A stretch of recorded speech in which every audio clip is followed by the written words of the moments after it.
Early Learning Facilities Fund website and for your interest in learning more about the facilities improvement grants that are now available. My name is Megan Ressler. I'm a program assistant with the RICCELFF, and I'm joined by the director of the Child Care and Early Learning Facilities Fund, Cindy Larson, and the president and creative director of B. Boyle Design, Brian Boyle. We hope this training session provides some helpful information on the grants and application process.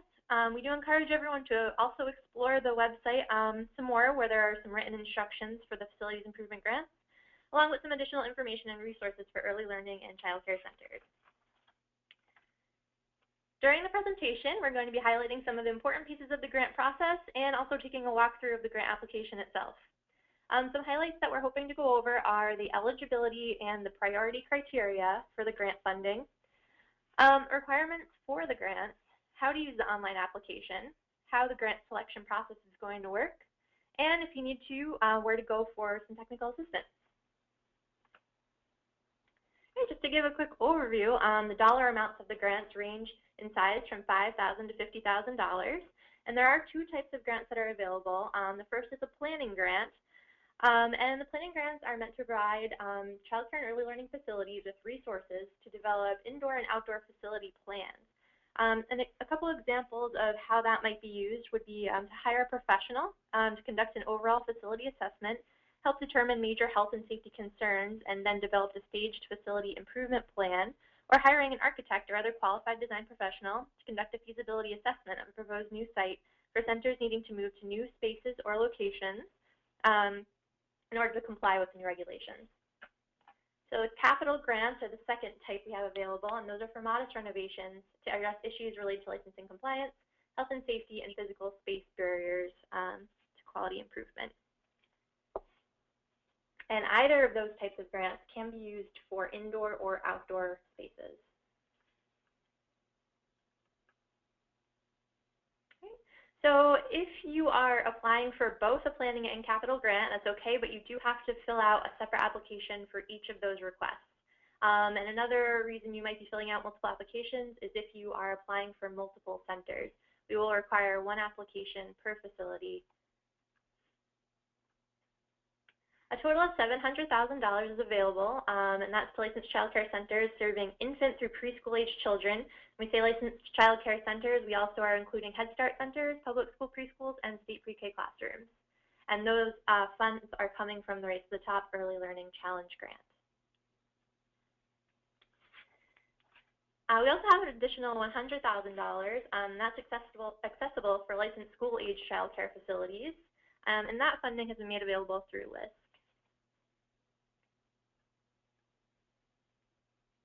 So to get into the eligibility, in order to be considered eligible for a facilities improvement grant, programs must be licensed and operating in good standing with the state of Rhode Island. You must be actively participating with Bright Stars and have a quality improvement plan. And you must be providing services to children with high needs, and that includes the following list. Those enrolled with DHS subsidy, receiving free or reduced lunch, English dual language learners, children involved in child welfare, DCYF, children who are homeless, children with IEPs or ISFPs, and Head Start or early Head Start children. Okay, so once you determine whether your organization is eligible to apply, it's important to look at this grant process with these priorities in mind. For organizations meeting eligibility requirements, those priorities are those enrolling substantial numbers of children with high needs, those actively participating in Bright Stars using the 2013 standards, and those programs proposing to provide some level of matching funding for your project. So if you've secured or committed additional funding towards the project. And those programs that can demonstrate the capacity to manage the proposed project. So if you're looking for guidance on how to determine or how to build your organization's capacity, the first volume of our Resource Guide series, which is called Child Care Facilities Development and Financing, has some very helpful self-assessments on that subject. It also has some information on testing project feasibility for when you move forward to that part of your planning, and guidance on selecting professionals for your project. And this, all of our resource guides are located on our website in our online resource library, and I'm just going to open up this one to show you a little bit of that guide and show you how it's set up. So here's what it looks like. There are 4 in this particular series. So I'm going to take a quick scroll through this document. It is available electronically like this, downloaded right from the website, or you can request a hard copy of that.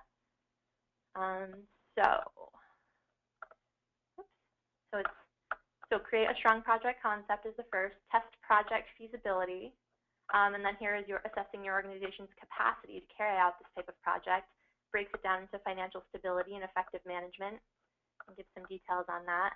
So we definitely recommend everyone take a look at that as they're planning out their projects and trying to determine their capacity for that. So here's a couple more funding priorities.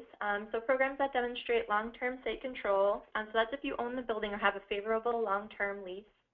And programs seeking funds to address some priority issues that we have for this funding. And that's compliance with DCYF licensing regulations, health and safety, and that's for your overall building condition and also for your playground, and physical space barriers to program quality.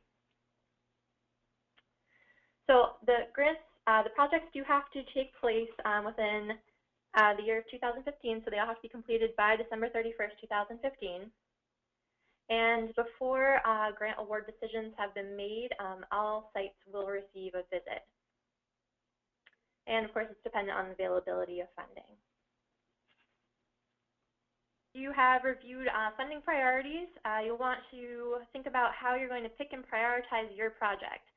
So there are some priority areas that you'll want to focus on.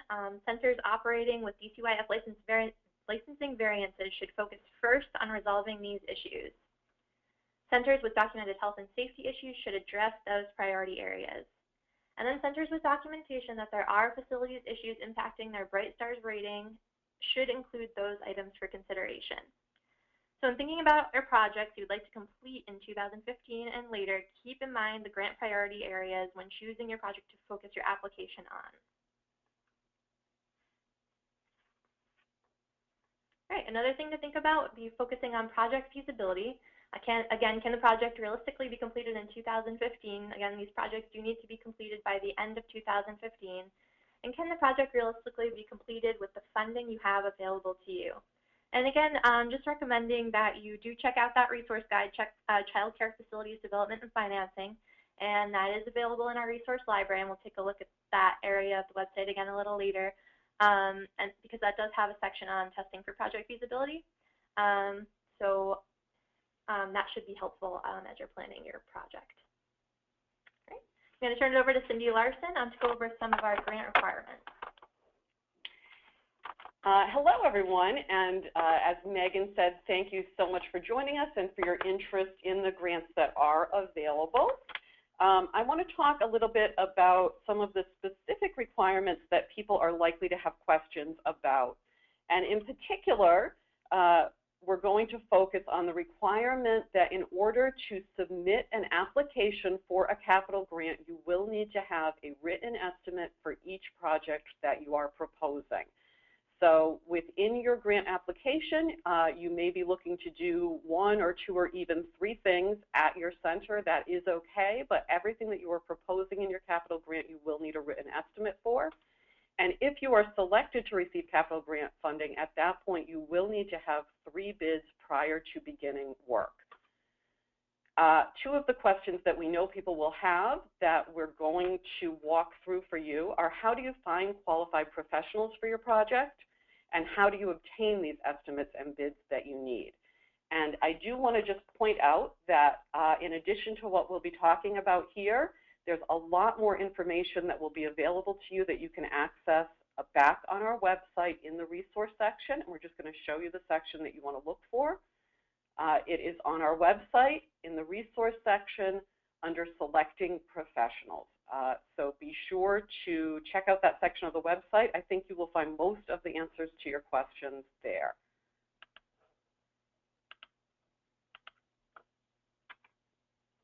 So in terms of picking professionals, when you are choosing a professional to work with, there are some things that you want to focus on that are very important to make sure the company has. You want to make sure they have appropriate licensure. In order to use a contractor and pay for their services with these grant funds, the contractor must be licensed in the state of Rhode Island. Obviously, it's good practice to check that and verify that anytime you hire someone to do work, but in this case, it is absolutely required for this grant. They will need to carry proper insurance, and again, that shouldn't only apply to this grant. Anytime you're hiring someone, you should be checking on that. You want to make sure they understand they need to follow all appropriate building and fire codes.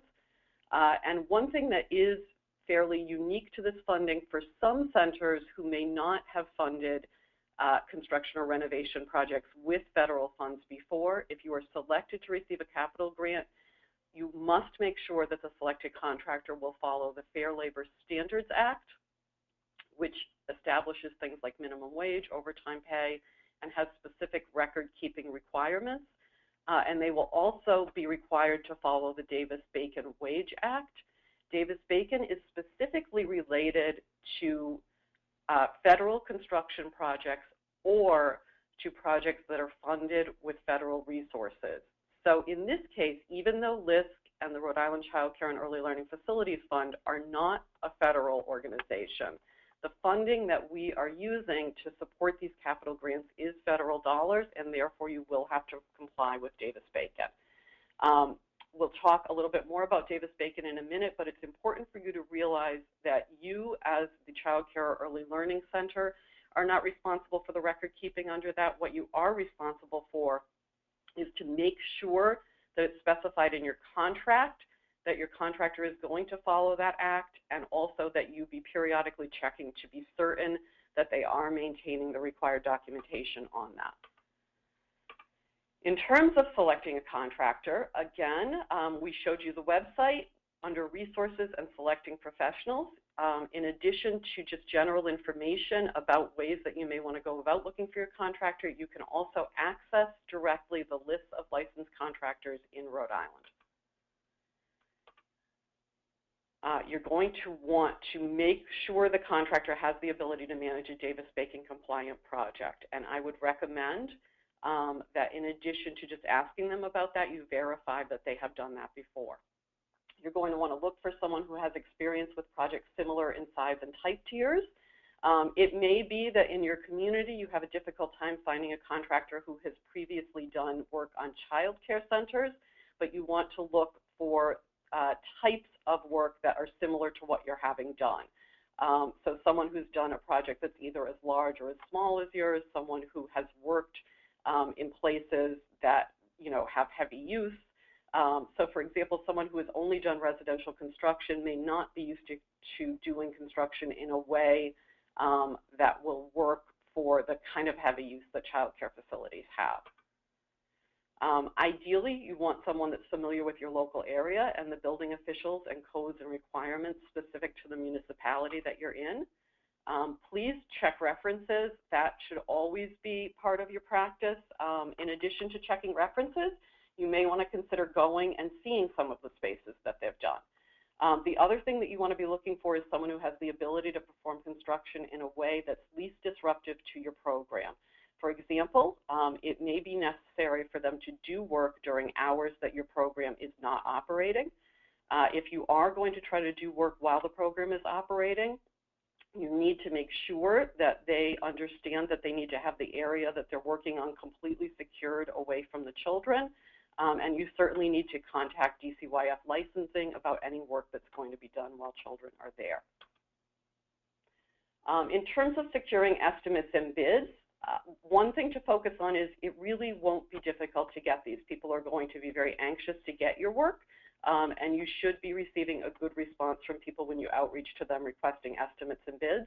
If you're not getting a good response from someone, then that is probably a sign that that's not a contractor that's going to be someone that you want to work with, because you obviously want someone who's going to be responsive to you and interested in a project of your size. An estimate, which again is what you need in order to submit your application, and you do need this estimate in writing. An estimate is a close approximation of the price that will be charged to do a job based on the information available at that time. So when you are asking for an estimate, you may not have all of the details of your plan in place, but you generally know what you need to do. You know the time frame that you need to do it within, and you have enough information to talk to someone about that project, and they should be able to provide you a very close approximation of what that should cost. And again, if you want more information on this topic, go to our website to the resource selection under selecting professionals. In terms of getting a bid, which is often also referred to as a quote, and again, you will need 3 bids at the point that you are selected for a capital grant before you can access funding to pay for this work. So a bid is the actual price that a contractor states they will perform the work for. So at that point, you have a well-defined scope of work and a plan. You know what types of materials you want to be used. You know exactly what you need to have done, and at that point, they will be providing you with an actual price. It's important to note that if, after they give you the bid or the quote, if you make changes to the project, then that will impact the price. So many times, once work begins, you may decide you want something done a little bit differently, you want something different used on the project. That's called a change order, and it generally impacts cost. If those things happen and it raises the price above what you've been awarded for the grant, we will not be able to offer you additional funding for that at that time. Those would be costs that your organization would need to pick up. And again, more information on our website in the resource section. It is important to note that if you don't have a plan for what you need to do at this point, you're really not ready to move to the capital grant application. You should be applying for a planning grant first. We do want to highlight again the Davis-Bacon requirement. Because this is federal funding, it is extremely important to note that your contractors, and this applies to indoor contractors and outdoor contractors working on playground space as well, comply with the Davis-Bacon Wage Act. You must have language in any contract that you sign that includes a clause that they will apply with this act, and we will provide specific language to anyone awarded funding just to be sure you have exactly what you need in your contracts. For people that are interested in learning more about Davis-Bacon, there is a wonderful fact sheet that you can access. It is available on our website in the resource section, but you can also just click the link that we just clicked to take you directly to this tip sheet, which comes from the U.S. Department of Labor.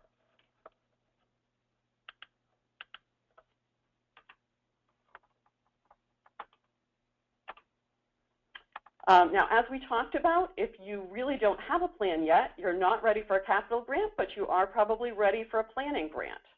So if you are applying for a planning grant, you're going to also need to select a professional, but that's a different type of professional. In that case, you would be looking for an architect, a landscape architect, a playground design professional. The exact person that you need is going to depend a lot on the type of project that you want to undertake.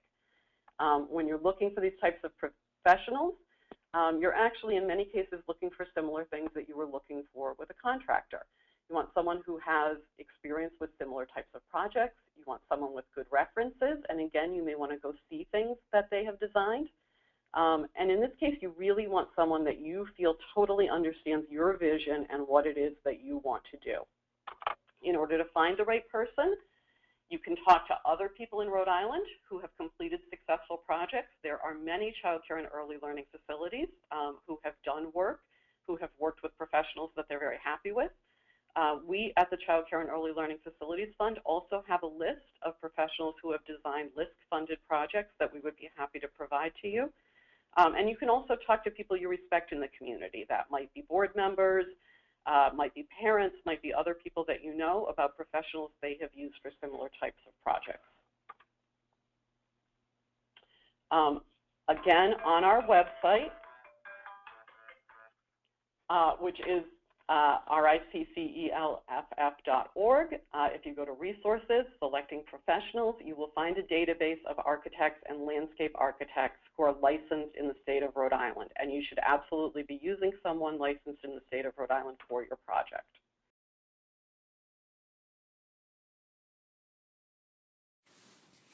Thanks, Cindy and Megan. This is Brian Boyle, and I'll be walking you through the online application process.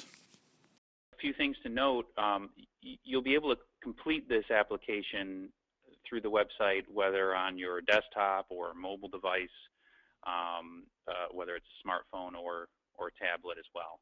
I think you'll find that it's intuitive and very easy to use. The first thing you'll do on the website is you'll click on the funding link right up top, which will take you to a page that describes the types of funding that's currently available through the website. And below is where you'll find the current funding opportunities. This is the current opportunity right here, the Facilities Improvement Grant. We're going to go ahead and click Read More. And on this page, there's a description of the grant, as well as a few items that you'll need in order to get started. First off, we've got application instructions, which is detailed instructions on everything that you'll need in order to complete the application process. We've also included a printable version of the application. And just to note, you don't want to complete this PDF or try to send this PDF into RICCELFF. This is just a reference, just a visual reference. All applications need to be completed online. And also we have a narrative template which you'll need in the application process, which will help you to complete the narrative section of the application. It's a Word document template. And also a copy of this webinar will be available as well from the same page, so you can refer back to this video. So I'm going to go ahead and click Apply Now. And the system is going to prompt me to either register or log in. I'm going to go ahead and click Register. And you'll see for new visitors, you'll need to register for this site. And what this will allow you to do is to enter a username here and an email address, and the system will then send a password to you so that you can register to apply. And what that does is it not only does it allow you to apply, but it will also save your progress so that through the 6-step application process, you'll be able to, at certain points, you could log out and come back the next day to finish it. So I did go ahead and register, so I'm just going to go ahead and log in just for the sake of to expedite the application process. So I've logged in. I'm going to go back to visit the application and start the application process. Now that I'm logged in, it lets me access the application. So you can see a number of fields here for your organization information, address information, contact information. Any field with a red asterisk means that it's a required field. If for some reason you were to leave one of those required fields blank, it's going to alert you that you need to enter something in that field. So I'm going to go ahead and hit Next. Okay. So now we can work our way through the second step of the application, which is the enrollment information. Filling out all the required fields. As I said, I pre-filled out this form to expedite this for the video. I'm going to hit Next. This information here about your facility, whether it's owned or leased. The fields change depending on your answer. We'll go ahead and hit Next. And this is information about the grant, whether you need a planning grant or a capital grant. Depending on your answer to this, the fields and information will change. And you can continue once that's all filled out. Oops, I missed a field. I chose capital grant, and yes, I already have an estimate. Okay. Program assurances, these are just terms that you need to select. You can't click Next until they're all checked. I'm going to go ahead and hit Next. And this section is a series of file uploads document uploads that you need to complete. This is the final step of the application process. So I'm going to go ahead and choose some files.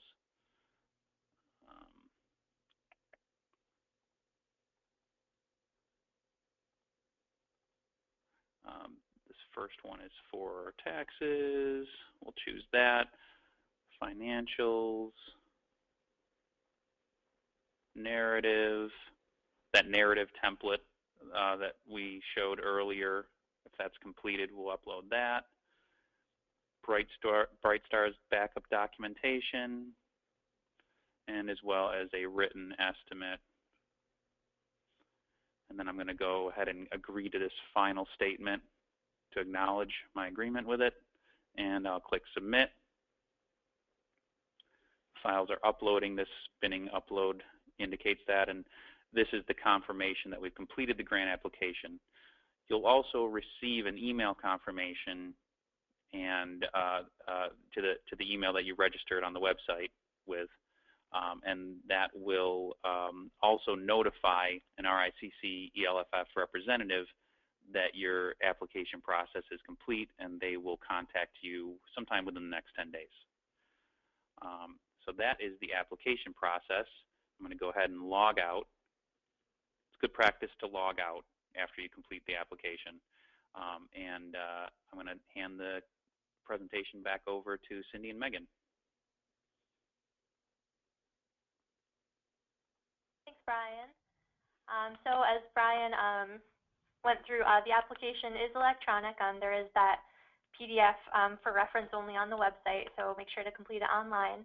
The full application can be printed from the website, so you can use that to collect your information beforehand. Although through that registration process, your information will be saved as you go.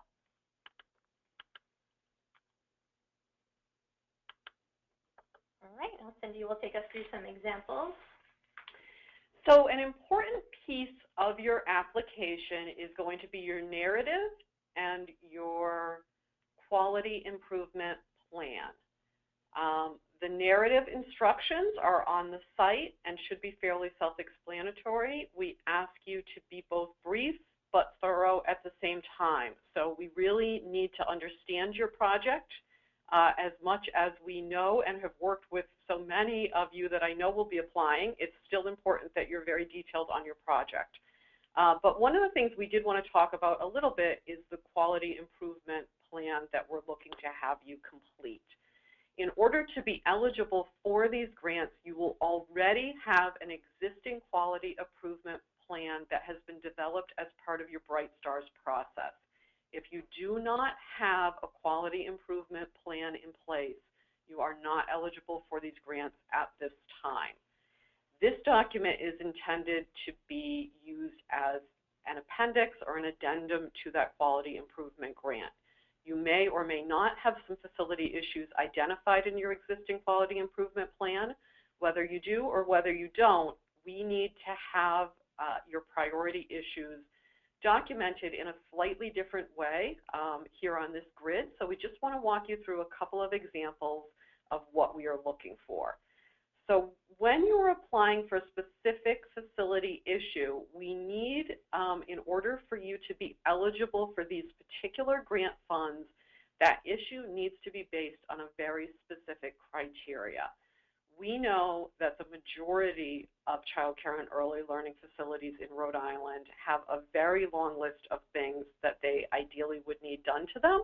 But this funding does have specific priorities attached to it that Megan talked about at the beginning of this session.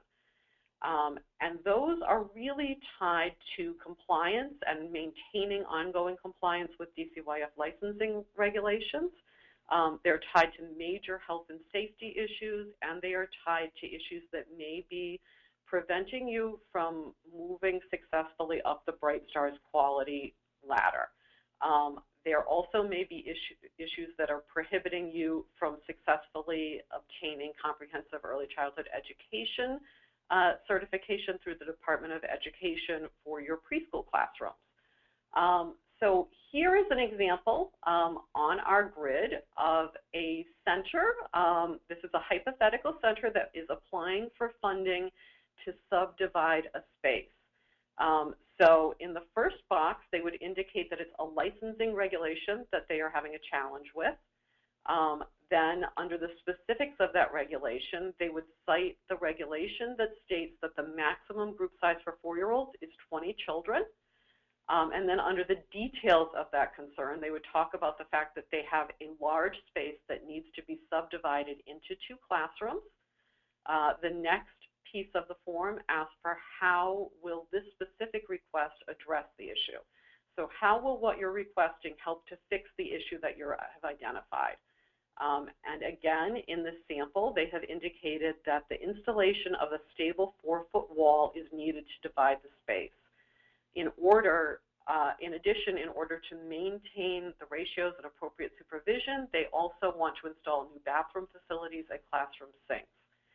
Then the final box talks about the time frame that's needed and the cost of the item. And again, here they have given an example of $36,000. And of course, they have a written estimate like we've talked about before. And they're indicating that work can begin on March 1st and be completed within 60 days. So time frame is very important, again, because all work has to be completed by December 31st, 2015. We do have another example for you, maybe. Here we go. So this example is based on a hypothetical center that is engaged with the Bright Stars process and has had ECHRs and ITERs done.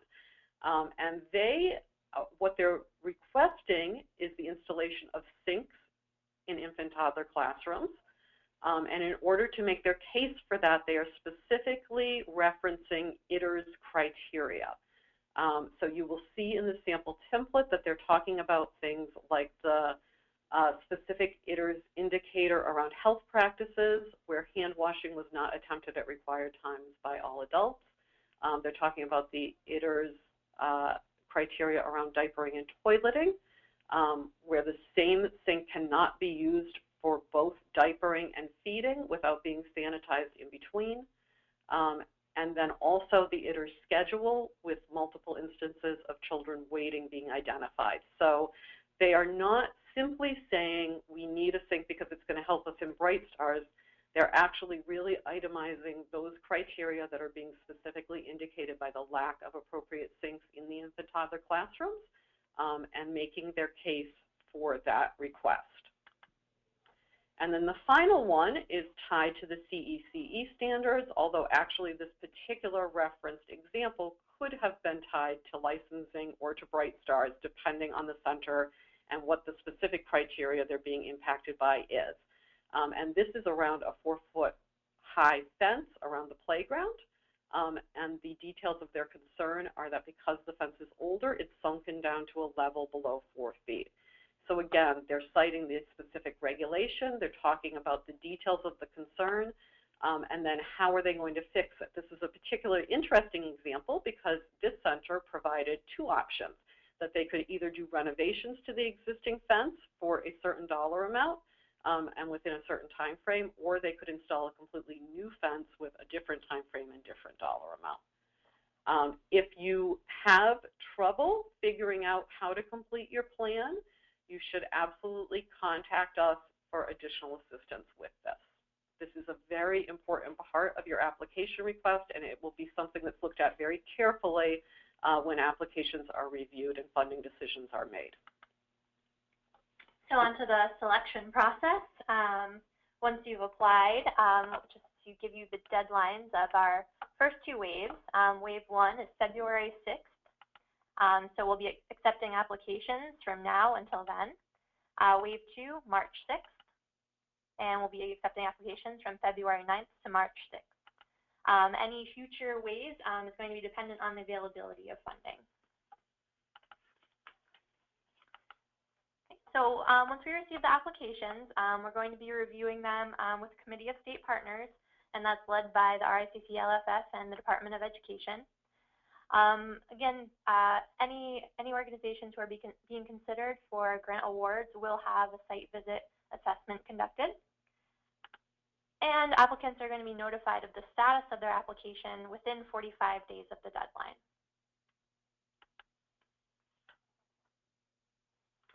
So we know that as part of this grant application process, but also just generally as part of working to improve your facilities, both for compliance with licensing regulations and to help support the quality that's needed to move up through the Bright Stars continuum. We know that lots of organizations are seeking technical assistance to better figure out how to address these issues. Technical assistance through the Child Care and Early Learning Facilities Fund is available to all qualified centers in the state of Rhode Island on all aspects of facility design and development.